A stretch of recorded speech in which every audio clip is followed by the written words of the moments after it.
Hi, my name is Dr. Russell Thackeray and welcome to Resilience Unravelled, a series of podcasts to help you thrive in life, whatever life throws at you. You'll hear from interesting guests who help you build tips, skills and strategies to make the most of whatever it is you're doing in life and build happiness and well-being. Listen through to the end for an offer for a free ebook. Now settle back and enjoy today's episode. So today we're going to talk to Rachel Cullen. Rachel and I have been trying to arrange a meeting or a podcast session for some months now, so I'm very excited to be getting finally the chance to chat to her and talking all about running and mental health issues and thriving and all sorts of different things. So hi Rachel, how are you this morning? Hello Russell, thanks for having me on your podcast. I'm very well, indeed. The sun's shining and I'm happy to be talking to you. And those of you who are not familiar with all sorts of regions of the UK, you have a very distinctive accent. So tell us where you're from. A very distinctive accent. This is my radio voice, Russell. I'll have you know. She says, joking. I'm from Yorkshire. I'm from Halifax, in West Yorkshire. So that would be the Yorkshire twang that you may be picking up there. Isn't that where the new Doctor Who's from, or somewhere where she had to explain what her accent meant? It was Is that the case? I'm not a Doctor Who. I'm not a Doctor Who person, so all I've seen is the face on the billboard. I don't know if she is from Halifax. Then great, yeah, us. Yorkshire's rocking it by the sounds of it, but I'm not aware. Everyone in Yorkshire's very proud. Well, anyway, it's great to talk to you. So, Rachel, how would you describe what you do, or tell us a little bit about who you are and what you've been up to?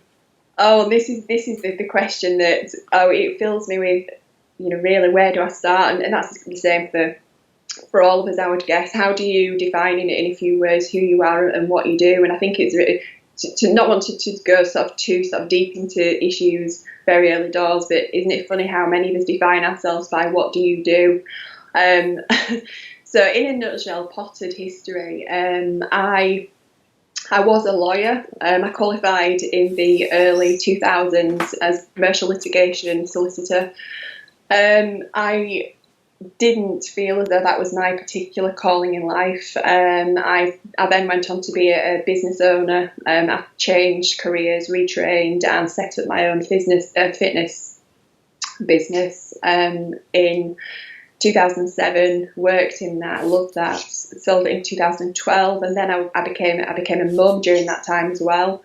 And then I wanted to pursue my love of writing and running and generally sort of doing things for my own, doing things that I dreamed of doing really. So fast forward to today, and I'm now an author of the book Running for My Life. I know we're going to go into some of that story today, but that came out in January this year. And I'm now writing the follow-on story to that, which I would expect maybe out in early 2020. Very good. So it's interesting, you're one of those people that's had a number of different careers. So, I find that quite inspirational myself as someone who's done a similar sort of thing. It's an interesting thing, isn't it, when people are being asked at the age of 16 or 17 what they're going to do for the rest of their life. And it's interesting, you started off in the sort of law and have ended up doing this sort of world. It's quite fascinating how life is changing. We need to be so much more flexible, don't we, and agile, and the way we think about what we do. Yeah, and I think also about, and one of the big parts of my story in many different ways is about labelling. And I think it's very important to remember that it's too easy to sort of presume or assume that something that you may be steered towards, or you may be interested in, or you may not. That may be relevant to you for a short period of time, for a long period of time, for an entire career. You may be one of those people that literally is born with this desire to be a doctor, to be a lawyer, to do those things. Or you may be somebody like myself who has had to try and work out what that is, take all the positives from the things that I have done and from all the things that I have experienced, of which there are many, and not to look back with any regret and think, oh God, those 7 wasted years of legal training to then not be in a corporate, apparently well paid career, and to be sort of starting again as I did, setting up my own business, and with all that comes with that, it is a very vulnerable place to be. But I think, one of my things is the art of survival, in my opinion, are one of the greatest skills you can have been able to be able to survive is adaptability. And I think that has proven to be very valuable for me during my professional and personal life. That's interesting. I mean, you're almost defining resilience as you're going along there, and of course, what we know is that those 7 years weren't wasted because, of course, they've led to where you are, and as long as you've learned something from those years, then it's really interesting. I find years ago I was a professional musician, and I still find myself today falling back on skills and things that consciously, unconsciously picked up all those years ago. So things don't go away as long as you can integrate them into your life. So nothing needs to be wasted in a way, as long as you have a sort of a love of learning, and as you say, see yourself as being adaptable as possible. Tell me more about, though, this concept of labelling. I was quite interesting when you mentioned that.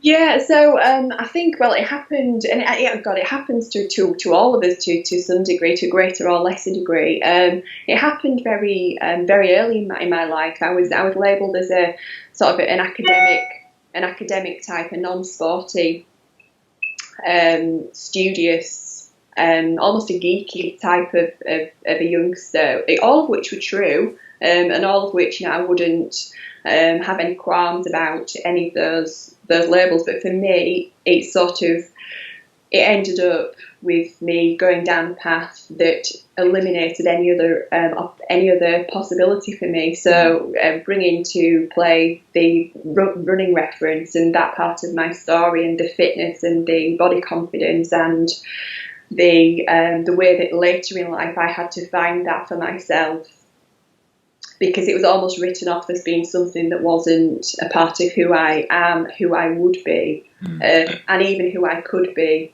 growing as I grew up. So that label, it really impacted on me as a youngster. I mean, even silly things like, doing my older sister's homework because I could, and she wasn't academic, so therefore she was sort of encouraged to do the more, the non-academic kind of hobbies and interests, sort of ballet classes, that kind of thing. Whereas for me, it was strongly felt that, oh, Rachel picks things up very quickly, she's a good learner, she loves reading, she's studious. So therefore, you see where I'm going with this? There were clear avenues that I was encouraged down, and without any active thought going into these, I would say there were certain areas of life that I wasn't particularly led towards, and I don't think that was a very conscious thing from my parents at all. I think it was just they were trying to follow what appeared to be my natural inclinations, but as I discovered later in life, there was far more to me than that. And actually, some of the labellings I experienced, I found really put me in a corner and I felt very repressed in that the very small pigeonhole in which I've been placed. It is interesting. It is fascinating as well. I mean, we do have this labelling bias in psychology, don't we? And it's, I suppose, a way of grouping things together. But you are, as an adult, increasingly sort of allowed to choose your own label or not be defined by the label. I find people who've done psychometric tests and things who have decided either I'm an IFJP or a blue or a pink or a roaring 40 or whatever it might be. We sort of seem to like these things because they make life easier. It's code between us. But the trouble is when that limits your choices and options, or it's not something that you choose to be defined as. It's a problem, isn't it? We see this in gender and orientation and such like. And I know also we see it in mental health as well. And I wonder if you suffered from some of that as well. Yeah, and I think, I could fill this entire podcast with the subject of labelling, because, I found that, I sort of forced myself out of that box, and I created a new me. I mean, hence the title of the book. I really did go out of my way to prove to myself that I wasn't just those things. I was more, and I could be more than those things. And I think I've done that in a professional context, as I mentioned. And also, you pick up on the mental health element, and that's a big part of my story. I mean, throughout all of the years that I was a lawyer, apparently in this happy, successful life, I was married, we had the good sized house with the 2 cars and the room for if not a pony, then a very large dog. So apparently I was living a successful life as a 20-year-old, but all the while I was on Prozac for a period of 12 years, feeling very trapped and very miserable, suffering from mental health issues, bipolar disorder, body dysmorphia, to name 2. And I was drinking unhealthy amounts of alcohol combined with the Prozac throughout that period of time, which just led to, and that was just about my sadness. That was just a symptom of me living a life that just wasn't authentic to me. It didn't feel authentic to me. But where it comes to the labelling, I guess I was terrified of the potential for me to be labelled as somebody who was suffering from a mental health issue. So guess what? Back in the day, you just didn't mention it because of that fear. Yeah. So I think for that period of time, it was like an invisible ball and chain around my ankle that I was dragging around with me, sort of suffering with the knowledge that I was, that I had mental health difficulties, and I knew I was not in a good place for quite a long period of time. Not, but due to the fear of the labelling in a professional context. And also in a personal context, it was not the done thing. And I was very frightened of actually just saying, hang on, this is the place that I'm at. This is how I'm feeling about things. So I tended to keep many things to myself. So I guess the fear of labelling in the mental health context was a reality for me, and I found that very difficult. It's interesting, though, isn't it? Because you were living somebody else's definition of a good life, but not your own. But I just wonder, when we're in our early 20s or late teens, whether we do actually have the wherewithal to define what is our ideal life at that stage without having experience of what isn't, in a funny sort of way. Yeah, and I guess and I made reference before. I do believe there are those people who have a deep knowing of their destination, of what they want, what they need, who they are, and that's great for them. And for those people that have this inbuilt sense of direction, that's a great thing. And the other fact to sort of counter that is, there are many people who don't. I think it's simply, for me, it's a case of keeping an open mind and grabbing hold of opportunities that life may present, of which I've had so many opportunities that have literally just crossed my path. Throughout the whole journey, just real sort of bizarre synchronicities that it's like the sliding doors moment. If you either see that and take that opportunity, and your life goes in one direction, or you don't see it, you choose not to take it, and your life goes in another direction. And that happens to all of us all the time. I think either you are open to that and to the possibilities that may and does contain, or you maybe not. You may be a bit blinded into feeling a bit hemmed in, and you don't necessarily see the opportunities that life throws at us on a really regular basis. Yeah, it's interesting, isn't it? Got me thinking. I'm just wondering whether that once you change the label, actually the synchronicity is just the usual process of your brain aligning you, allowing you to see these things. And actually, the more resilience you have, the more less risk averse you are, because you're more used to having a go at things. Yeah, I think I would definitely agree with that, and I think it's funny, really strange things have happened to me a lot along this journey. And just one random example is, When I did change careers, and by the way, I do want to make it clear, you do have a business, largely business people, I would imagine, listening to the podcast. The response I got to leaving my legal profession, retraining and setting up my own business as a personal trainer, that was my choice. That was what I wanted to do. The response I got to that was 90% of the time entirely fear-filled and negative. Yeah. That was the reality. I was met with wave after wave of, "You're doing what? Are you serious? Are you actually serious here? Are you doing this?" And I think that is something that, again, you have to build your resilience up to sort of be able to cope with other people's fear and negativity, which is on top of any that you may have yourself. And the story I was going to relate to these synchronicities, I had made that decision. I was utterly convinced it was the right thing for me to do, and it was the right thing for me to do. And I then sought out to gain some experience of working in the industry. So I, aged then 27, fully qualified solicitor. Went into the local gym and offered to be a gym instructor. And people looking at me and saying, "Are you serious? Are you really doing this?" But anyway, one day, a chap who trained down there said, just in conversation, he said, "Do you know what? Have you thought about opening up your own studio? You don't want to be working down here. You could run your own studio, have your own place."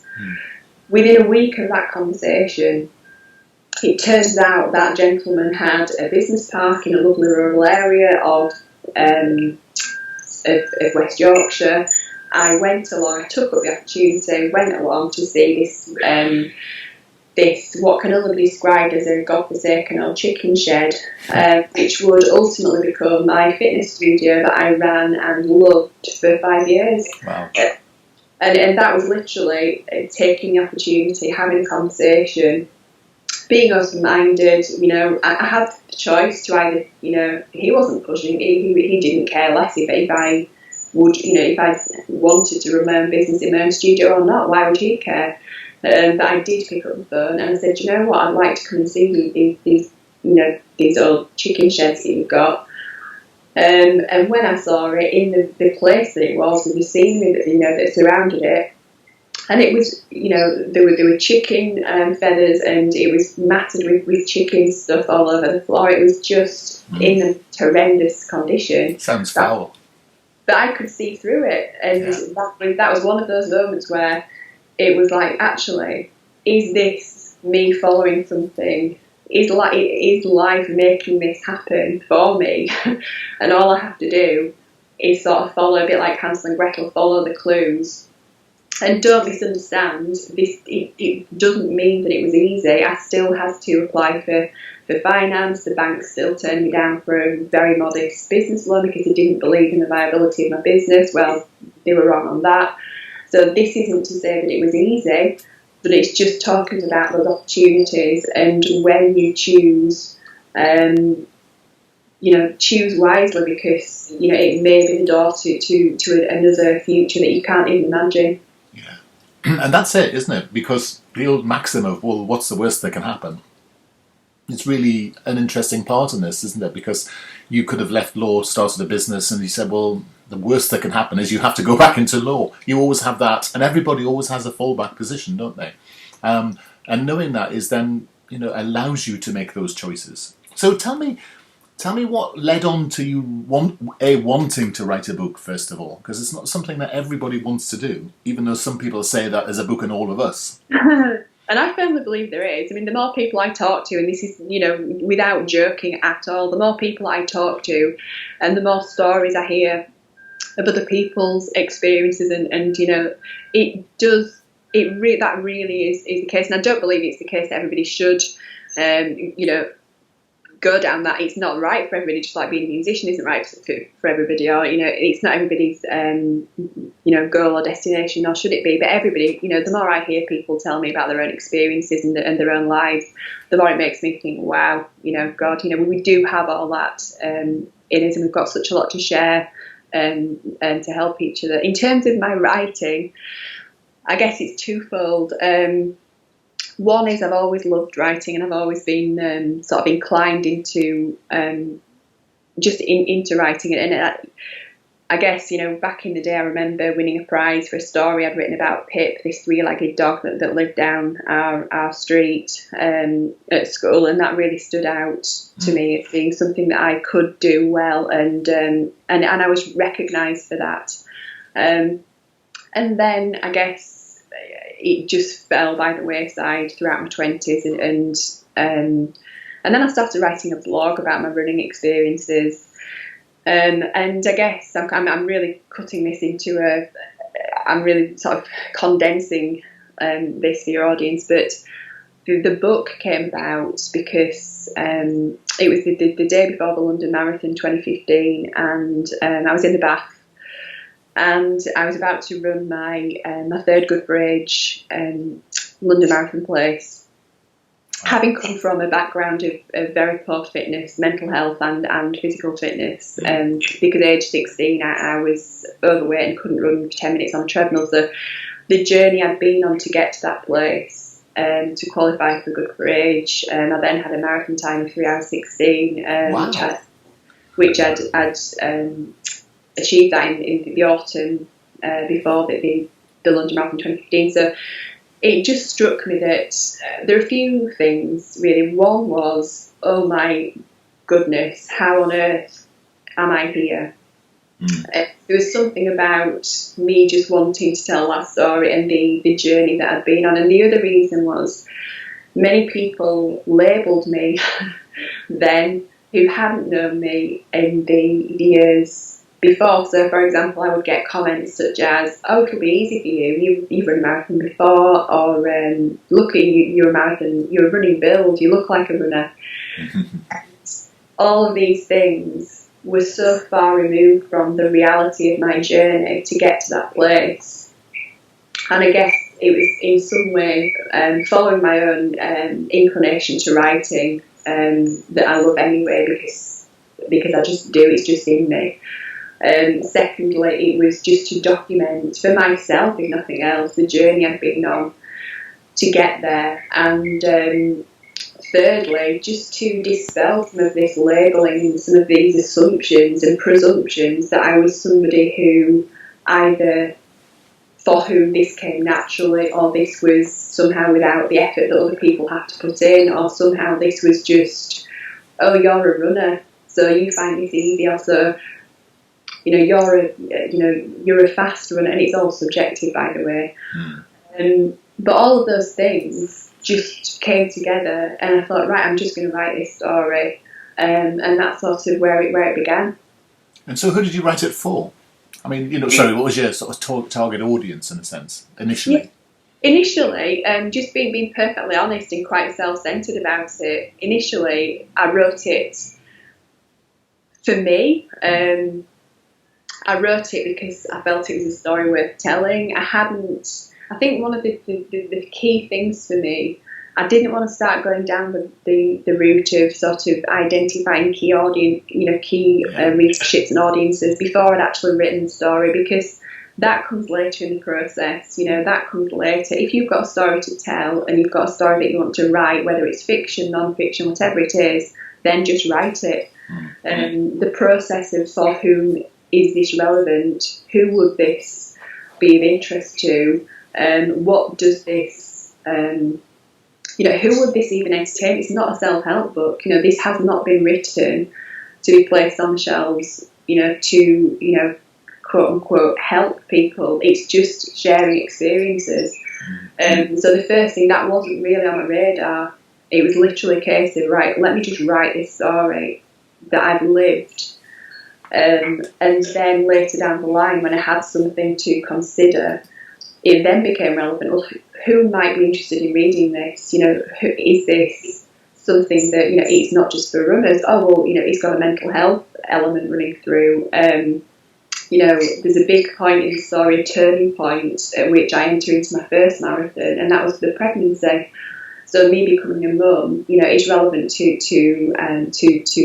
new mums, to people to women for whom that's a fear, and for whom they see that as a catalyst for change, or as a place at which they make a decision to either change something or prove they can take on the role of motherhood. So it's multifaceted. There are many different elements to the story that are relevant to all of us, runners or not.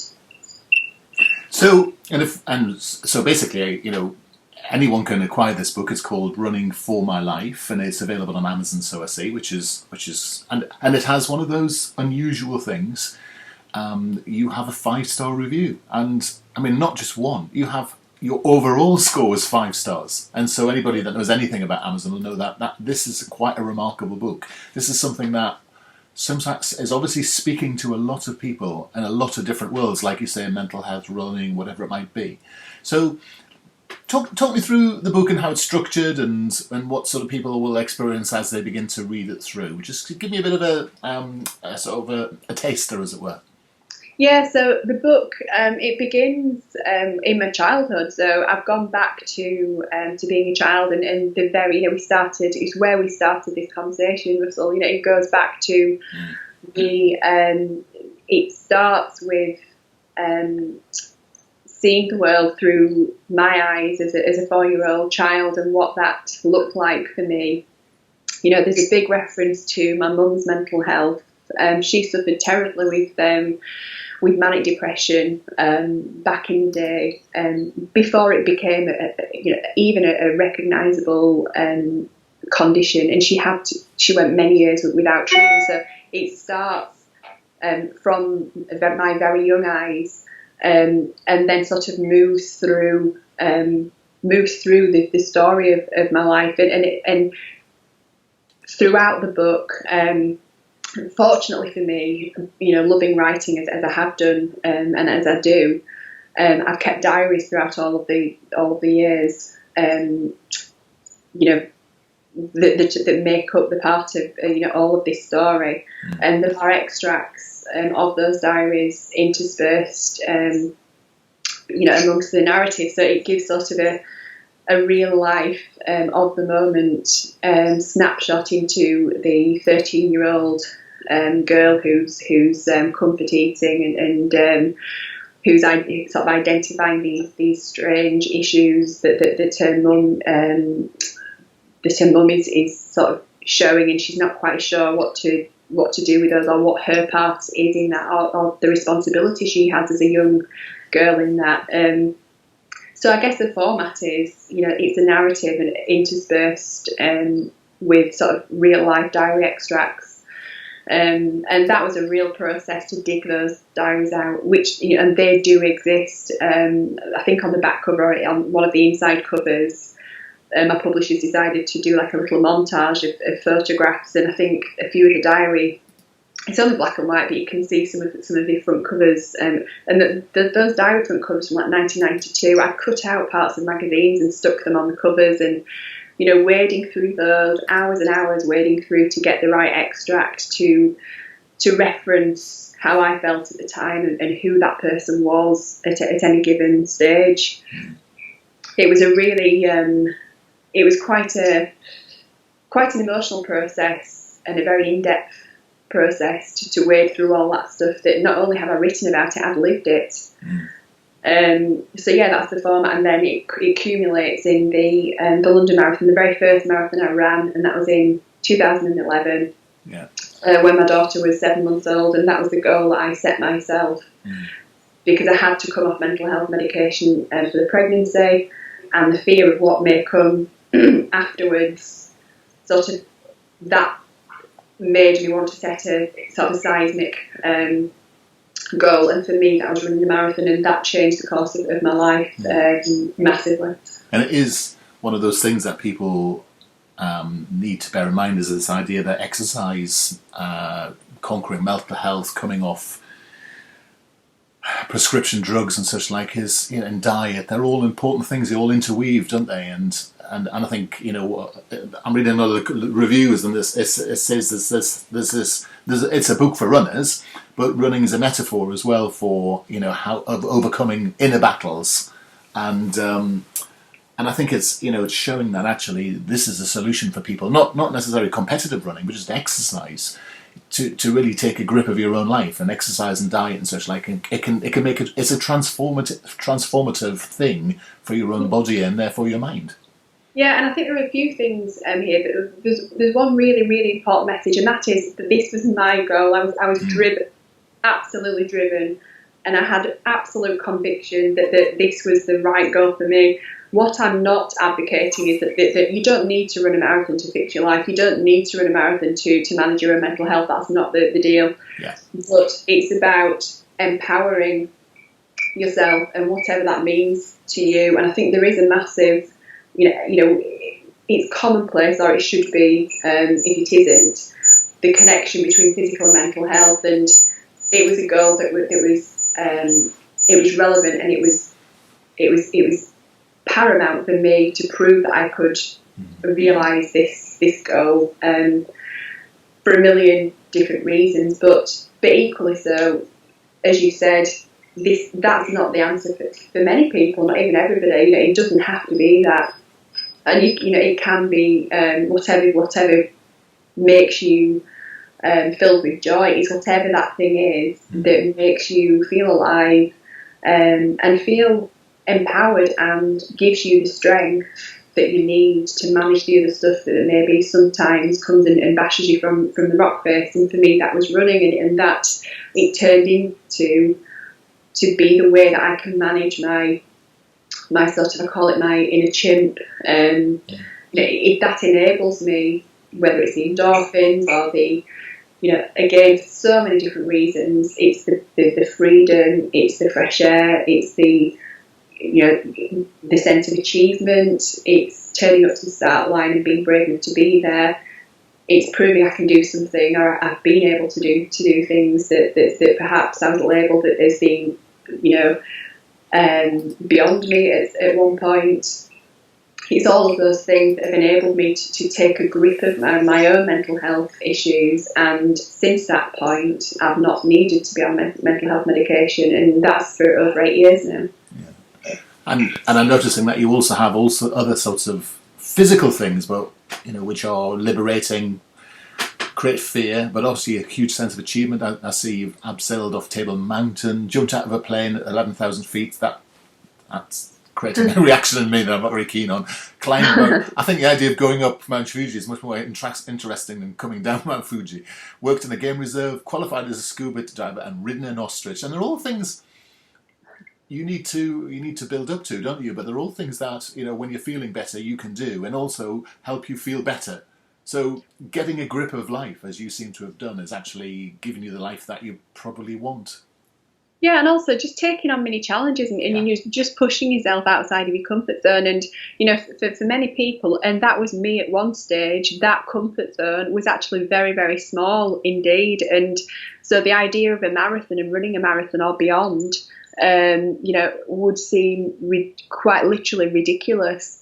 And so this includes, this should be emphasised, I would say, by increasing your comfort zone. That incorporates, as it did for me, just putting your trainers on and going out of the door, or whether for a run, for a walk, getting your bike out again. I'm going through the process of rediscovering a love of cycling, because, well, I won't go into that's a whole other story and another book.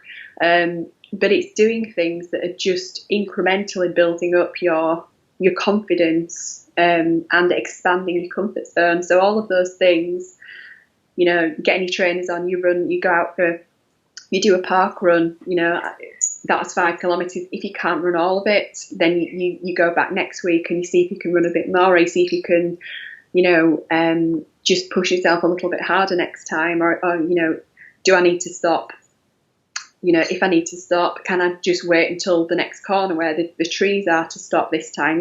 It's those little incremental confidence boosts that ultimately add up, and all of those eventually add up to whether it's a marathon in literal sense or a metaphorical sense, whatever your marathon is and means for you. And for me, it's been both. It's been literally running marathons. It's been cycling across Costa Rica. In a few weeks, I'm cycling from Vietnam to Cambodia. It's all of those things. I've got another book that I'm writing. It's getting a publishing deal. It's doing all those things, but all of them require the incremental steps to expand your comfort zone, so that eventually you believe that these things are possible. And I guess that's the essence of the story. And I think, what you're demonstrating really brilliantly there, that is you've defined your next label. I mean, you defined a label you want for yourself. And how far away is that from the label you were given? And I think that's really the point of your story, isn't it? It's, you're creating the life you want for yourself, I guess. Yeah, and also the reality of that is, and this is an important point too, it's been very mindful of the constantly changing nature of that label. So, for example, when I was at the height of my sort of running achievements, and I was getting, I was winning, I was winning some races, and I was getting, my age category places in races. I won a 20-mile road race. When I was at the peak of that, and running was everything, it had become all consuming to me. You're talking in 2016. Then, that became an unhealthy labelling, because then I was Rachel the runner. Yes. But the journey I then went on, which is a part of the continuing story, is that then became unhealthy because that doesn't define me either. So running isn't the only thing that gives me self-worth, and I had to go through a process of losing that to realise that this person that I've become, this person I've morphed into, with these running goals and aspirations and achievements, even that is susceptible to change. That isn't the essence of who I am, and it doesn't limit who I can be. So the journey doesn't end with me discovering this, oh wow, this is the thing I can do, and happy days and we're all sorted. There is a transient nature to all of these, to this journey. And I think the moment that you stop and think, right, I'm finally here now, this is me, this is it, you've made a fundamental error, because the nature of life is we're always evolving, we're always the labels are constantly changing, and it's being mindful of that. So even the creation of this Rachel the runner label, and it was again still a label, I had to dispel that myth too. Wow. To become more than that person. So the labelling thing, you see the importance of this. So your first question, Russell, was back to running.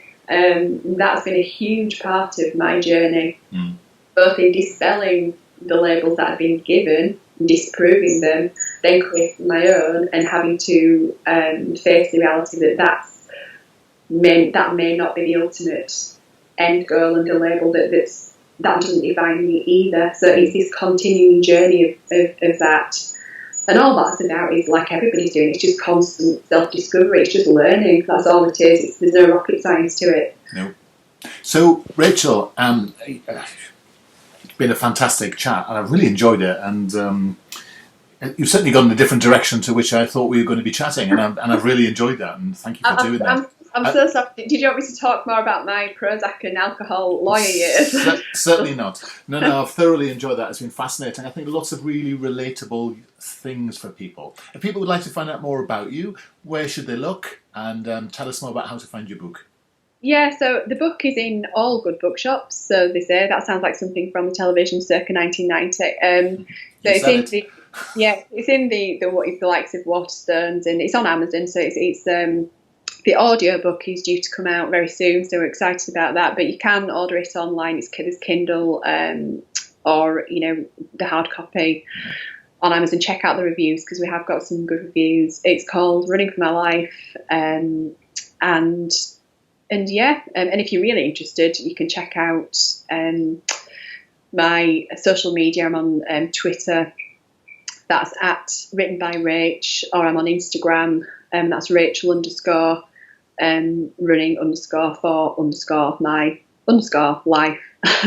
So if anyone's interested in the ongoing saga and journey that is, Cool. I guess, the self-development, then that's where to find me, really. And we'll link from our site to yours as well, so that's been great. Rachel, thanks so much for your time. I really appreciate it. Thanks, I've really enjoyed the chat. Thank you, Russell. Good to talk. Take care. Thank you. We hope you found today's podcast useful. If you did, why not subscribe and listen to our other podcasts? We would love it if you could leave us a review. To access our resilience coaching, contact us at info@qedod.com. And finally, if you'd like to download our free resilience ebook, go to qedod.com/free ebook. Thanks for listening.